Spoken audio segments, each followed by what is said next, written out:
할렐루야. 자, 여러분 지금 성경 사도행전 2장 46절 편 오셨죠? 네, 거기 편 오시고 제가 한두 가지만 먼저 얘기를 하고 이 본문의 말씀을 좀 생각을 해보겠습니다. 여러분들도 뭐 다 잘 아시다시피 그 시진핑 중국 국가 주석이 정권을 잡으면서부터 중국 내에 있는 그 기독교 선교사들을 다 추방하고 있습니다. 그래서 저도 제가 이렇게 개인적으로 친분이 있거나 또 제가 중국에 갔을 때 중국의 사역을 위해서 또 중국에 있는 신학교 학생들을 가르치려고 갔을 때 함께 동역했던 선교사님들의 대부분이 추방을 당했어요. 그래서 한국에 나와 있고 이제 이런 상황인데 이제 선교사님들하고 대화를 나누는 가운데 이게 중국에 이제 막 영혼들이 열매를 맺고 구원받는 사람들이 이제 교회를 이루고 막 이렇게 해서 교회가 이제 세워지려고 하는 이 상황에 중국 공산당이 그 기독교 선교사들을 다 추방하는 이 일 때문에 상당히 참 비관적이다, 참 어려움이 있다. 중국에 이제 앞으로 어떻게 하면 좋을까 걱정들이 많았어요. 그런데 그 중에 이제 몇몇 선교사님들은 의견을 달리했습니다. 두 가지 면에서 걱정하지 않아도 된다. 첫 번째는 뭐냐 하면 어쨌든 지난 30여 년 이 중국이 시장 경제를 채택하면서 공산주의라고 하는 시스템은 그대로 가지고 있지만 외국과의 자연스러운 교류가 이루어졌고, 그리고 그러다 보니까 우리 한국에 중국 사람들이 나와 있는 수가 아주 많아졌어요. 그래서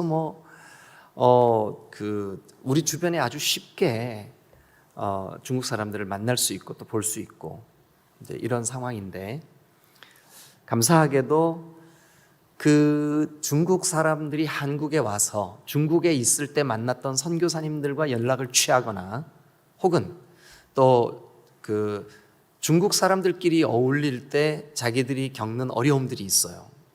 중국 사람들끼리 이렇게 어울릴 때 자기들 안에서의 어떤 어려움들이 있어요. 그래서 중국 사람들과의 교제를 가능하면 멀리하는 중국인들 가운데 예수님을 만나게 되는 일들이 이렇게 자연스럽게 늘어가게 되고, 그래서 한국에 와 있는 중국인, 또 미국에 가 있는 중국인, 또 여러 지역에 있는 교회들과 이렇게 접촉이 이루어진 중국인들, 그들이 예수 믿는 사람들의 수가 늘어나고 있다.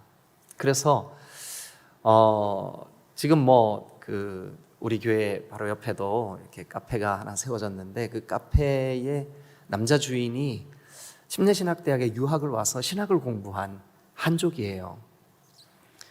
그래서 이분도 언제든지 중국으로 돌아가기를 원합니다. 그래서 제가 그 형제가 너무 귀하고, 이게 선교사 10명 보내는 것보다 이 사람이 중국 사람, 중국어, 중국 정서를 가지고 중국에 들어가서 복음을 전하면 얼마나 강력할까, 그런 기대가 있어서 제가 우리 목회자들을 데리고도 거기 카페에 가기도 하고, 또 엊그제는 우리 IMB에서 와 계시는 우리 김성철 선교사님을 모시고 그곳에 가서 중국 사역과 또 선교에 대한 이런 얘기들을 좀 나눴어요. 그러면서 제 마음이 이런 생각이 들더라고요. 이런 형제들이 일당백을 하겠구나. 그게 이제 긍정적으로 중국 선교를 평가하는 선교사님들의 첫 번째 이유, 한국에 나와 있는 중국인들 가운데 예수님을 영접하는 사람들이 점점 늘고 있다. 두 번째, 중국 안에 있는 교회, 특별히 이제 삼자교회, 그러니까 중국 공산당 정부가 인정하는 그 교회 말고 지하에서 은밀하게 예수 그리스도의 복음을 나누고 있는 이것을 지학교회 혹은 가정교회 이렇게 얘기를 합니다. 사실은 저도 가정교회 리더들로 구성된 신학교에서 강의를 한 적이 있었어요. 그런데 그 지학교회 리더들이 든든하게 이 한국인 선교사들이 가서 그들을 양육하고 그들에게 복음을 전하고 그 복음을 함께 나누고 이렇게 한 그 가정교회, 그러니까 그 소그룹에 인원이 많지가 않아요. 그 모임은 어떤 교회는 그 목자를 중심으로 그 성도들이 한 3명, 어떤 교회는 한 10명, 한 10명만 넘어도 큰 교회예요. 그런데 그런 그 가정교회가 혹은 지하교회가 혹은 목장이 중국 내에 우리가 상상하는 것보다는 훨씬 많습니다. 그래서 선교사님들은 첫 번째는 중국인들이 한국에 나와서 교회를 접촉하고 예수님을 만나게 되는 그 수가 늘기 때문에 중국 교회 걱정 안 해도 된다. 이게 첫 번째 낙관론. 두 번째, 선교사님들이 가서 세워놓은 그 목장들이 지금 목장으로서의 역할을 너무나 잘 하고 있기 때문에 그들이 지금 나누고 있는 복음이 핍박이 클수록 순수해질 거다. 그래서 걱정하지 않아도 된다. 이 두 가지. 자, 이제 또 한 가지 얘기를 이제 그 얘기하고 좀 다르거든요. 한 가지 얘기는 접어두세요. 여러분들이 좀 기억 속에 가지고 계시고. 또 한 가지 이야기. 이거는 좀 우리가 근현대 그 동북아시아의 역사를 좀 잘 아시는 분들은 중국이 1966년부터 1976년까지 10년 동안, 정확하게 11년 동안 그 마오쩌둥에 의한 그 모택동에 의한 문화혁명 4인방, 이거 다 아시죠, 그죠? 이거 우리가 그 중고등학교 때 배웠나요? 하여튼 다 아실 텐데 여러분들의 표정이 모르는 척하고 계셔서 제가 지금 약간 당황했어요. 그런데 그 문화혁명은 한마디로 뭐냐 하면 그 문화, 그 다음에 교육, 그 다음에 질서, 그 다음에 종교, 이런 모든 면에서 새로운 개혁이 필요하다. 다 때려 엎고 새롭게 시작하자. 이게 문화혁명의 기치예요. 이게 문화혁명의 그들의 그 표예요. 다 뒤집자. 그러니까 모택동에 의한 공산주의 이론을 제외한 그 어떤 종교도 공산주의와 맞지 않는다. 그래가지고 제일 무섭게 핍박한 대상이 누구냐 하면 기독교인들이었었습니다. 그때 공식적으로 핍박의 대상이 됐던 기독교인의 수가 80만 명이었습니다. 80만 명. 이 사람들은 옥에 갇히거나 죽임을 당한 사람들, 감옥에 가거나 죽임을 당한 사람들의 수가 80만 명, 기독교인들만. 문화혁명 10년 동안. 이것도 정확한 통계는 아니죠. 어떤 사람이 그러더라고요. 중국은 정확한 통계가 없대요. 중국의 인구 정확할 수가 없다는 거예요.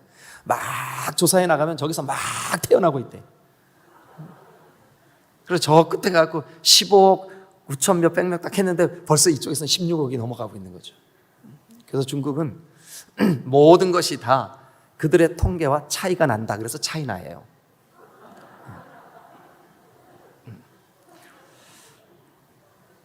그런데 그 10년 동안 문화혁명을 거칠 때 그 모택동의 아내였던, 우리 한국식 발음으로 강청, 여러분 들어보셨죠? 그죠? 강청. 그 강청 그 여인이 이게 이제 중국 발음으로는 장칭. 근데 이 장칭이 여러분 다 아시겠지만 배우 출신이잖아요. 배우 출신, 그죠? 그리고 2번 이혼하고 3번째 결혼 대상자가 모택동이었어요. 근데 이 여자가 배우였었잖아요. 근데 외모는 아주 인상 좋은 아주머니 같지만 그 내면에는 아주 날카로운 이빨을 감추고 있는 야수 같은 그런 아주 난폭한 여인이었었죠. 그래서 이 여인이 10년 문화혁명 동안 남편의 권력을 등에 업고 정말 하늘에 나는 새도 떨어뜨릴 만큼의 권력을 과시했어요. 근데 이 여자가 기독교 핍박의 아주 기수였어요. 가장 앞장서서 기독교인들을 박해하고, 이 사람이 공개적으로 신문에다가 이런 말을 냈어요. 뭐냐 하면 더 이상 중국의 기독교인은 없다. 그런데 여러분, 이 문화혁명의 4인방이, 모택동이 1976년에 죽고 4인방이 갑작스럽게 새로운 실권자인 이제 등소평과 그와 함께하는 공산주의 핵심 리더들에 의해서 이 사람들이 체포되죠.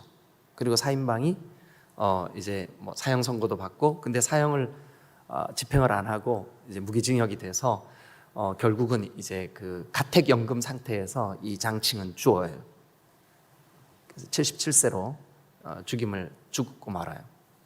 근데 죽을 때까지 이 장칭은 자주 습관처럼 그렇게 얘기했다는 거예요. 중국에 더 이상 기독교는 없다. 그런데 여러분, 제가 이제 이렇게 기억나는 것은 뭐냐 하면, 우리가 막 대학 들어갈 그때쯤 중국이 막 이렇게 개방이 됐어요. 그죠? 여러분, 제가 정확히 기억은 못 하겠는데 문화혁명이 1980 몇 년이죠? 어쨌든 그죠? 이렇게 80년대 전반부잖아요. 그죠? 근데 문화혁명이 일어나고 난 다음에 시장 자유경제가 채택이 되고, 이제 막 외국인들이 자유롭게 중국에 여행할 수 있는 그런 분위기가 만들어졌을 때 한국인 선교사들이 물밀듯 들어갔어요. 물밀듯. 그래서 선교사들이 막 각 교단마다 막 어마어마하게 중국에 15억, 16억 되는 인구들에게 복음을 전해야 되니까 얼마나 많은 선교사가 필요했겠어요. 그래서 막 미국 남침예교 선교사, 이제 아주 선교 초기였지만, 우리 한국 기독교에 선교사를 파송하는 선교 초기였지만, 그때 중국에 선교사님들이 어마어마하게 들어갔어요.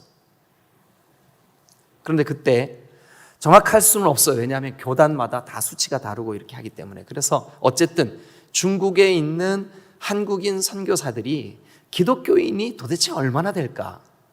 자, 다시요. 66년부터 76년까지 문화혁명으로 완전히 기독교인을 숙청해버렸습니다. 다 쓰레바지로 쓸어내듯이 다 죽여버리고 다 감옥에 가두고 완전히. 그래서 이 장칭이 뭐라 그랬냐면 더 이상 중국에 기독교인은 없다. 그러고 나서 불과 10년 정도밖에 안 지났는데 중국은 문이 막 열려버린 거죠. 한국인 선교사들이 막 들어갔어요. 뚜껑이 열린 거죠. 뚜껑을 열고 오픈을 해보니까, 여러분 놀랄 준비하세요. 여러분, 죽거나 감옥에 갔던 기독교인의 수가 아까 몇 명이라 그랬죠? 80만 명. 80만 명. 그런데 한국인 선교사들이 막 들어가가지고, 그들이 가 통계지만, 이렇게 실제적인 숫자하고는 좀 차이가 있겠지만, 도대체 중국 내에 지금 현재 예수 믿고 있는 기독교인이 몇 명이나 될까? 여러분, 선교사님들이 서로 이렇게 정보를 주고받으면서 그들이 냈던 통계가 1990년 전후 그때 8천만 명이라고 그랬습니다. 그러니까 문화혁명 뚜껑 닫히고 있는 그때 100배의 부흥이 일어난 거예요. 100배. 80만 명이 8천만 명이 된 거죠. 선교사님들이 깜짝 놀란 거예요. 복음을 전하러 들어갔다가 우리가 가서 예수 믿는 사람만 만나는 것만 해도 이게 사역이 반은 이루어지겠구나, 이렇게 된 거죠. 그래서 도대체 어떻게 이런 일이 벌어질 수 있었을까 보니까 목장이 활성화되어 있던 거예요. 목장이 가정교회가, 이 작은 교회들이, 목장이. 여러분, 노동조합 같이 형성된 그들의 공동 일터에서 일을 마치고 피곤해 지쳐가지고 그냥 어떻게 할 수 없는 그런 상황 속에서도 복음을 깨달았던 그 사람들 중에 살아남은 사람들이 은밀히 저녁 때 모이는 거예요. 그리고 공산당들한테 들킬까봐 모포를 뒤집어 쓰고 복음을 나누는 거예요. 성경을 간직하고 있다가 들키면 감옥에 가니까 성경을 외우고 암송했던 걸로 그들이 말씀을 나누고, 같이 기도해주고 아픔을 함께 보듬고. 그런데 신기하게도 그때 사도행전에만 나올 법한 스토리들이 중국 교회 내에 너무 많은 거예요. 병든 자가 치유되고, 죽은 자가 살아나고, 앉은맹이가 일어나고, 눈먼 자가 보게 되고, 이런 일들이 그 목장 안에서, 가정교회 안에서 간증되어지고 서로 나누어지고 하면서 그들이 서로 격려가 되고, 그들이 신앙 안에서 하나가 되고. 그래서 그때 우리 그 선교사님들이 유행처럼 어떤 얘기를 했냐면, 목장해야 된다. 목장, 가정교회 해야 된다. 소그룹. 여러분, 한국교회가 저와 여러분들이 공동으로 느끼는 것 중에 하나, 우리가 이제 중고등부 청년부를 거치면서, 이제 그때는 80년대 또 90년대 이제 요랬잖아요. 그래 이제 70년대 후반부터 제가 학생회 뭐 회장도 하고, 이렇게 80년대 이렇게 하면서 제가 신학대학을 들어가고, 그때는 우리 학생들, 청년들 누가 시키지 않아도 자발적으로 자기들끼리 모여서 막 뜨겁게 기도 모임 했어요. 지도 목회자가 없어도 우리끼리 그 수련회, 뭐 요즘처럼 뭐 이렇게 수양관이 있어요, 무슨 어디 뭐 이렇게 어디를 빌려서 그런 게 없었어요. 텐트 치고 수련회를 하면 얼마나 뜨겁게 기도했는지 막 정말. 예. 그런데 불과 30년 만에 한국교회가 굉장히 개인주의, 그리고 영적으로 식어지는 이런 현상들, 그리고 교회도 개교회 이기주의, 이런 것들로 어떤 이 영적인 뜨거운 열기가 확 꺾인 그런 시대를, 우리가 이거는 전국에 있는 한국교회가 다 공히 경험하는 현상들이라고 할 수가 있어요. 대안이 뭘까? 이 시대에 한국교회가 새롭게 영적으로 일어날 수 있는 대안이 뭘까? 자, 우리 여러분, 제가 왜 이 성경 시리즈 설교를 시작할 때 사도행전을 제일 먼저 선택했을 것 같으세요? 여러분 생각에. 제가 우리 디딤돌교회 부임해서 제일 먼저 선택한 본문이 사도행전 1장부터 28장까지. 여러분들은 기억 잘 못하시겠지만 옛날에 그런 일이 있었어요. 제가 주일마다 한 장씩 이렇게, 그런 일이 있었어요. 왜 그랬을 것 같으세요? 여러분, 오늘 우리가 다시 우리의 심령이 회복되는 유일한 길은 뭐냐 하면, 처음 교회의 모델을 회복하는 수밖에 없어요. 처음 교회가 어땠지? 처음 교회가 어떤 영적인 흐름을 가지고 있었을까? 처음 교회를 본받는 그 처음 교회, 이걸 초대교회라고도 하고 신약교회라고도 해요. 저희 부부가 결혼해서 첫 번 그 전도사로 사역을 나갔던 교회 이름이 신약교회였었어요. 근데 그 목사님이 그 교회 이름을 신약교회라고 지은 데는 철학이 있었던 거죠. 처음 교회, 처음 성령이 오순절 마가다락방에 임해서 그들의 모임이 교회, 에클레시아가 되었을 때, 그때 교회는 어떤 모습이었을까? 네. 자, 그때 모습 중에 한 장면을 여러분들에게 소개합니다. 오늘 함께 읽었던 본문 사도행전 2장 46절. 2장 46절. 다 같이 한번 읽죠. 시작. 마음을 같이하여 성전에 모이기를 힘쓰고 집에서 떡을 떼며 기쁨과 순전한 마음으로 음식을 먹고. 그러니까 초대교회, 그러니까 신약교회, 사도행전 교회, 이 처음 교회는 두 장소에서 영적인 모판처럼, 혹은 영적인 안식이 누려지고 영적인 회복이 누려졌어요. 두 장소에서. 자, 찾아보세요 한번. 어디와 어디일까요? 46절 다시. 날마다 마음을 같이하여 어디에 모이기를 힘썼을까요? 그럼 오늘날로 말하면 이게 뭘까요? 그렇죠, 예배당이죠. 공동 예배, 이게 우리 공적인 예배, 이 예배예요. 예배당에 모이는 거예요. 그런데 그 모임을 어떻게 했대요? 여기 보니까 이 초대교회 성도들은 모이기를 힘쓰고, 모이기를 힘썼대요. 그런데 46절을 다시 보면 날마다 성전에 모였대요. 근데 날마다 어떻게 모였냐면 마음을 같이 해서 모였대요. 마음을 같이 해서 모였대요. 그런데 어디에서 모였냐 하면 성전에서 모이고 또 한 곳 모이는 장소가 있었어요. 이때는 핍박의 시대였었습니다. 이때는 중국이 핍박을 당했던 것 같이 초대교회도 핍박의 시대였었습니다. 그런데 그들이 성전에서도 모였고 또 어디에서 모였냐 하면 어디에서 모였을까요? 집에서 모였습니다. 집에서. 여러분 목장 어디서 모이면 좋을까요? 요즘 코로나니까 거리두기 하기 위해서 예배당에서도 모이세요. 예, 괜찮습니다. 모이는 장소가 어디든 그게 중요한 게 아니라 모여서 무엇을 하느냐가 훨씬 더 중요합니다. 그래서 여러분들이 어디에서 모여도 괜찮아요. 카페에서 모이든. 어제도 우리 장로님과 집사님 이렇게 카페를 갔는데 목사님 커피 한 잔 사드릴게요. 갑시다. 그래서 좋습니다. 갔죠. 그래서 제가 폼나는 거 한 잔 마셨어요. 뭐냐 하면 노 카페인. 또 뭐라 그랬죠? 크게 제가 못 알아들었어요. 디카페인 저지방. 그게요. 그렇게 말하면 뭔가 있어 보인대요. 디카페인 저지방. 카페 라떼 제가 한 잔 했죠. 어제. 근데 그 마시러 갔는데 대화를 나누다가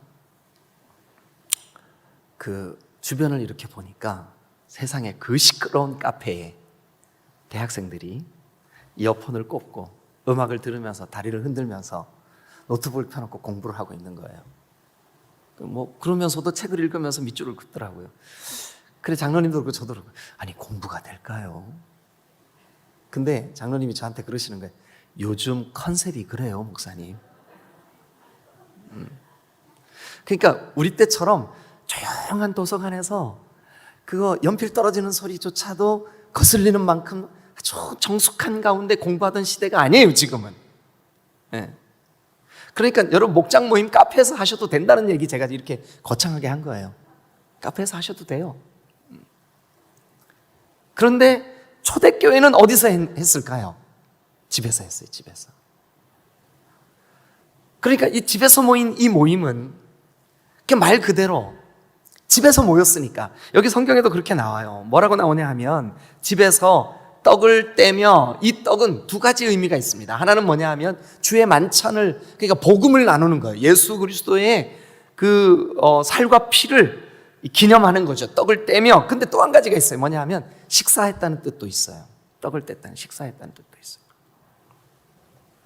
그런데 집에서 그렇게 음식을 나누고 함께 교제하면서 깊은 얘기를 나누는 거죠.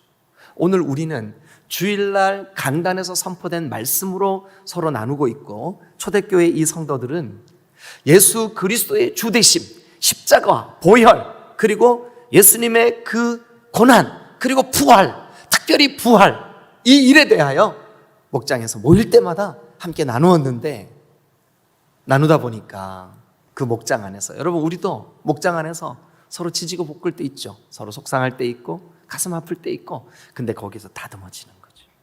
그리스도의 성숙한 분량으로 만들어져 나가는 거죠. 오늘 목자 헌신 예배입니다. 목자가 누굴까요?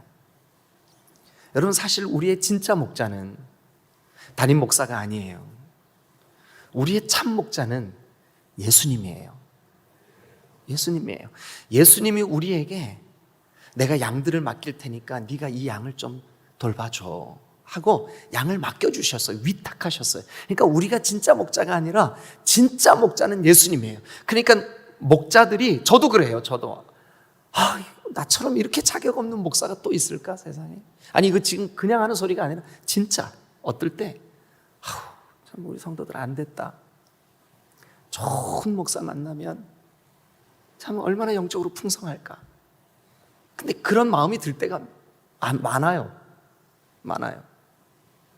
그런데 그럴 때마다 저에게 용기를 주고 힘을 주는 건 뭐냐 하면 그래 진짜 목자, 참 목자, 영원한 목자, 목숨까지 우리를 위하여 내어주시는 목자 예수 그리스도, 그분이 나에게도 목자고 성도들에게도 목자다. 나는 그 귀한 영혼들을 예수님께로 안내하고 예수님이 누군지 알려주고 예수님을 설교하고 예수님을 증거하고 예수 그리스도를 어떤 분인지를 드러내면 그것으로 충분하다. 저는 그렇게 믿고 있어요. 그러니까 뻔뻔한 거예요. 좀 뻔뻔해 보이죠? 근데 저는 목자들도 그렇다고 생각해요. 여러분, 부족함이 없는 목자는 아무도 없어요. 100이면 100, 100명을 붙들고 한번 물어보세요. 당신의 성격에 대해서 만족하세요? 만족한다는 사람은 교만하든지 약간 정신적인 문제가 있든지, 누구나 다 여러분 그런 딜레마가 있는 거예요. 나는 왜 이럴까? 나는 왜 이게 부족할까? 여러분, 그러니까 우리는 예수님 의지해서 그냥 초대교회가 성전에 모이기를 힘썼고 집에서 떡을 떼기를 힘썼고 그 떡을 떼는 그 모임이 아주 순전했고, 그리고 그 음식을 나누는 그 모임이 아주 기뻐했고 그들이 즐거워했고, 그 모임 가운데서 그들의 아픔을 드러냈고 그들을 위해서 기도해줬고 그들을 위해서 그들이 정말 세상에서 내놓을 수 없는 이야기들을 들어주고 감당해주고 같이 위로해주고, 그리고 그곳에서 나누는 대화 때문에 힘을 얻고 용기를 얻고 치유가 일어나고 예수님이 어떤 분인지를 구체적으로 깨닫고 만나게 되고, 그래서 세상을 싸워 이길 수 있는 에너지가 생기고. 여러분, 이거면 충분하지 않을까요? 어떨 때 목장을 하다 보면 목원의 수가 줄 때도 있어요. 그러면 목자들은 또 힘들어하죠, 마음이. 그러나 여러분, 예수님이 목회하실 때도 무리들이, 그 많던 무리들이 다 떠나갔어요. 그래서 슬픈 표정으로 제자들에게 너희들도 가려느냐? 베드로가 영생의 말씀이 여기 계시는데 우리가 누구께 어디로 가리까? 우리 안 갈 겁니다. 목장에서 어떨 때 교제하다 보면 의견이 맞지 않아서 서로 갈등할 때도 있어요.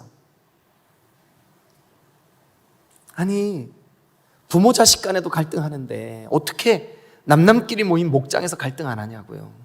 갈등 일어날 때 목자들 너무 패배감에 젖지 마세요. 그럴 수 있어요.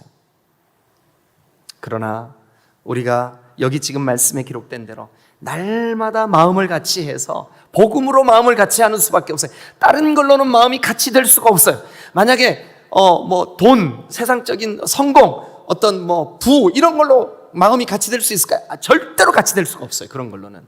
마음이 같이 될 수 있는 것은 정치로도 안 돼요. 무슨 당이요? 어디 찍을 거요? 그걸로는 하나 될 수가 없어요. 절대로 하나 될 수가 없어요. 근래에 대선이 가까우니까 저에게도 우리 성도들이 가끔 카톡이나 문자 보내요. 목사님, 나라가 걱정스러워요. 그 어떤 당을 지목하면서 그 당은 서민들의 삶도 모르고 그러면서 맨날 그러다가 폰만 잡다가 정치하겠다고 갑자기 떠가지고 이렇게 하는데, 진짜 그 사람 대통령 되면 안 돼요. 근데 조금 있다가 또 문자가 또 하나 와.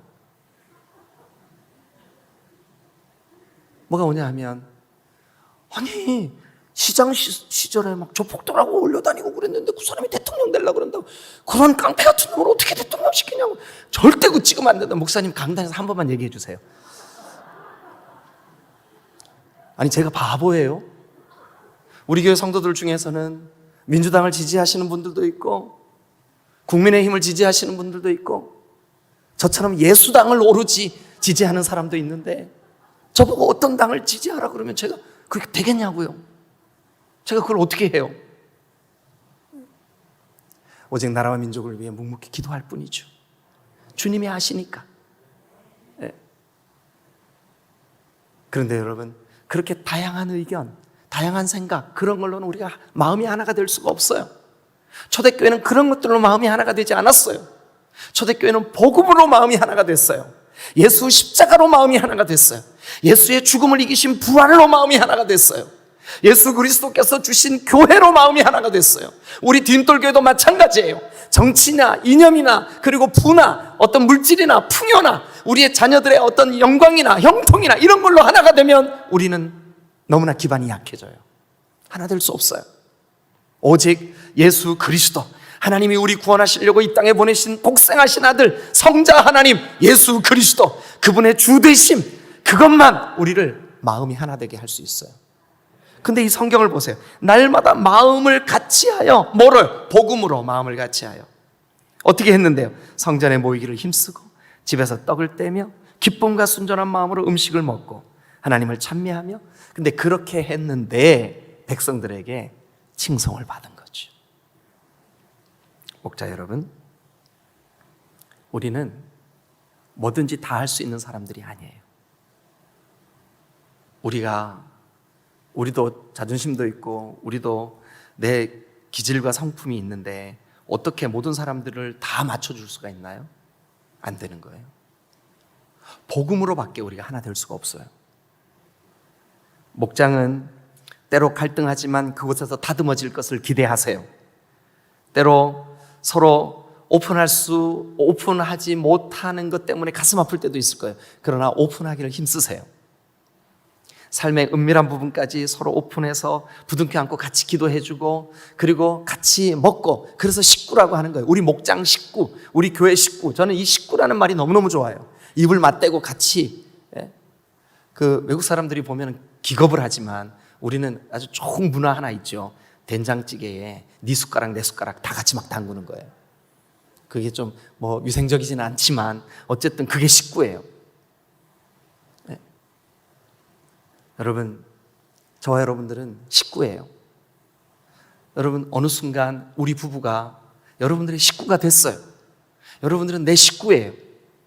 목장 식구, 우리 디딤돌 교회 식구. 식구 얼마나 다정해요. 식구니까 식구가 아프면 이 식구를 위하여 막 눈물이 나는 거예요. 기도하는 거죠. 저는 우리 디딤돌 교회 강점 중에 하나가, 누가 아파서 병원에 수술할 날짜 잡히면 틀림없이 작전기도 올라와, 봉투가. 저는 감동이 돼요.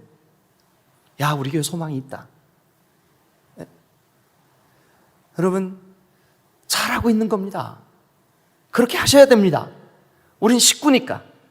근데 목장이 식구가 되기 위한 역할을 목자가 좀 해주셔야 돼요. 여러분들이 중간 역할을 근데 오직 방법은 복음으로. 우리가 이 시간 끝나고 난 다음에 목장에 대한 목자 세미나를 짧고 간단하게 할 거지만, 그때 좀 더 말씀을 나누겠지만, 오늘 이 본문을 통해서 목장이라는 게 그렇구나. 그러니까 문화혁명과 같은 그 엄청난 박해 속에서도 100배의 성장을 할 수 있었던 비결, 목장 때문입니다. 소그룹 모임, 가정에서 모이는 모임, 마음을 같이 하는 모임, 순전한 마음으로 함께 모여서 식사를 나누고, 아픔을 나누고, 기도 제목을 나누고, 같이 기도해주고, 지난 주일 들었던 말씀을 함께 나누면서 은혜 받았던 것을 공개하고, 그리고 내가 그 말씀을 따라서 이렇게 살았더니 하나님 이런 은혜를 주셨어. 이것이 자연스럽게 이루어지는. 여러분, 좀 길어졌는데 여러분, 우리 다른 거 다 잊어버려도 좋아요. 목장은 식구구나. 그리고 목자는 참 목자이신 예수 그리스도께로 우리의 목장 식구들을 이끌어가는, 안내해주는, 중매하는 그 역할만 하면 되는 거구나. 목자인 내가 부족하지만 나는 그저 복음의 터 위에 견고히만 서 있으면, 우리 예수님만 똑바로 잘 믿으면 틀림없이 하나님이 나를 통해 우리 목장을 부흥케 하시겠구나. 그렇게 믿으시면 크게 아멘. 우리 목자 여러분 힘내세요. 여러분, 우리 디딤돌 교회의 꽃은 목자입니다. 목자들이 영혼을 돌보니까 교회가 건강하게 세워지는 거예요. 목자들이 있으니까 여러분, 우리 교회가 아름다워질 수 있는 거예요. 목자 여러분, 부디 꼭 성령 충만을 기대하시고 기도하는 마음으로 이 목장을 이끌어 주시기를 주님의 이름으로 축원합니다. 할렐루야. 기도하시겠습니다.